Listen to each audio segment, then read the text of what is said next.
Hey everyone, welcome back to the channel. So NBA free agency is not what it used to be.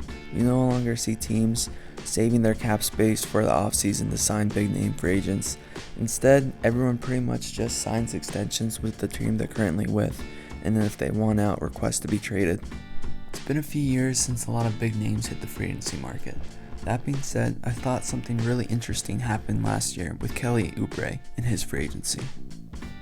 Even though there weren't a lot of big stars on the market, a lot of big contracts were still given out. Fred VanVleet got a 3-year $130 million deal with the Houston Rockets. The Rockets also signed Dillon Brooks to a 4-year $88 million deal. And the Portland Trail Blazers extended their guy Jeremy Grant for 5 years $160 million.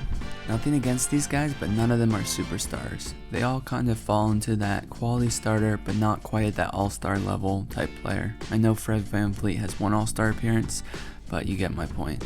Another guy I would put in this class is Kelly Oubre. And surprisingly, after July and August wrapped up, Kelly Oubre still hadn't signed with a team, even coming off of a 20-point season with the Charlotte Hornets. This kind of confused me. If the other guys got what they got, I would expect Oubre to get around like $20 million a year. Most of the time in NBA free agency, teams that have cap space give out all their money in that first couple weeks in early July, and after that, no team really has room to sign those kind of players. In terms of money, we have no money. At this point in his career, Kelly Oubre had been in the league for 8 years and been on 4 different teams. His early years were spent on those John Wall, Bradley Beal, Wizards teams that went to the second round of the playoffs a couple times. Then after this, he bounced around a little bit on teams that missed the playoffs, going to Phoenix and Golden State in their down years. For most people, the most memorable moment of his career was when he leveled Olynyk in that Kelly on Kelly violence incident. All jokes aside, this was back in his rookie year. In those first 2 years, Kelly Oubre was a good quality role player for some of those Wizards playoff teams. One of the reasons he may not have been signed yet is for the next 6 years, Kelly Oubre wouldn't play on any playoff teams. While he didn't have a chance to show out in the playoffs, it did give him a chance to have a bigger role on some of these teams. When he was on Golden State and Phoenix, these were teams that were pretty good most of the decade, but the years he was on them were more rebuilding teams. And by the time he got to Charlotte, Kelly Oubre was one of probably the 3 best players on the team and got to showcase what he can do offensively.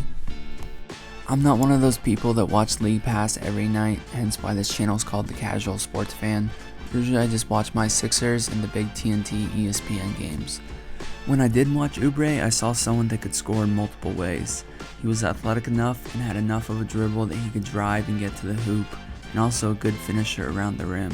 But he was also a guy that could be on the 3-point line and be a spot-up shooter if he was that 4th or 5th option on some of those teams. After a couple of months of not being signed, I talked to some of my friends that were also into the NBA on why they thought Kelly Oubre hadn't signed with a team yet. A lot of people thought of him as a bad team, good stats guy, kind of like Monta Ellis, Kevin Martin, Tyreke Evans, those guys back in the day that put up good stats on bad teams but could never be real playoff contributors when they got to those good teams. There was also a notion that he was a little bit of a crazy guy, starting fights and altercations, kind of like with the Kelly Olynyk incident. But Oubre hasn't done too much of that. He usually just gets in people's heads a little bit. Another reason I was surprised that Oubre hadn't signed with anyone yet is it seems like there's a shortage of good quality wings in the NBA. Besides the Celtics and maybe the Clippers when they're healthy, you don't see a lot of teams that couldn't use another athletic wing, either coming off the bench or to throw in the starting lineup, especially someone that can shoot and play off the ball as well as someone like Oubre. As we moved into September, I started hearing rumbling that the Sixers could actually be interested in Kelly Oubre, and I love this because this is my favorite team and I was hoping that they would sign a guy like Oubre as they needed another wing to pair alongside Tyrese Maxey and Joel Embiid. I know a little bit about the salary cap but didn't know exactly how it could work with the mid-level exception and everything, but I was psyched when I heard that we finally signed Oubre. I was surprised however at how much Oubre signed for. He ended up signing a 1-year $2.8 million contract. You would think that Charlotte would have offered him more to return. I don't know if they did and he was just looking to get back on a playoff team, or how he ended up with the Sixers, what his offers looked like in that first couple weeks of free agency. But either way, Oubre was a Sixer for the 23-24 season. He ended up being just what we needed, that third or fourth option depending on if Tobias Harris wanted to show up or not, a guy that could shoot off the dribble coming off of Maxey, coming off of Embiid, but could also drive to the rim and create his own offense if needed. If Maxey and Embiid were out of the starting lineup, he could come in and be that number one option. One of my favorite games of the year was when he led us to a win over the Knicks in a defensive battle, and he was the guy in that game. I was also surprised at how good of a defensive player he was. I hadn't really seen that in his game before or heard people talk about Oubre as a good defender, but in that playoff series against the Knicks, he was the best chance they had at guarding Jalen Brunson. I know Brunson still had an awesome series, but Oubre did a great job slowing him down, especially in that first couple games.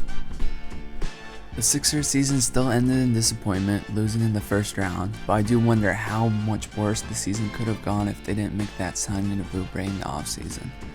Now looking ahead to the 2024 offseason, Daryl Morey is once again star hunting.